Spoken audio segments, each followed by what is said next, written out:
të shokëve tuaj, nuk ju vjen keq juve për shembull, shokëve tu që do sjellin lek për një, dhe po e them se vdes të përdor fjalë popullor, që sa i derr, kupton? Për një vlla sa një derr që rri. Se kështu themi ne, edhe të flasim. Për një motër sa i derr që rri, po e themi. Prap, që gjen arsye time, ndërkohë që ka call center, ka lidhje jashtë shtetit, ka 200 shkolla ku mund të shkojnë dhe ja i jep një lek, shkon në një universitet privat, mbaron atë diploma gjëra.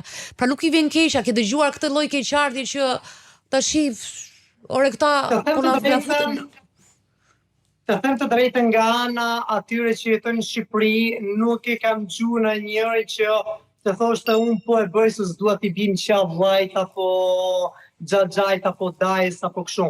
Unë besoj se një pjesën kryesore kam filluar vetë ta bëjnë emigrantët tani. Çfarë duhet të them me këtë? Duhet të them që nëse para 5 vitesh apo 10 vitesh një pjesë të madhe të fitimeve të tyre investorin i çonin në Shqipëri, vetë emigrantët tani më nuk e bëjnë këtë pjesë.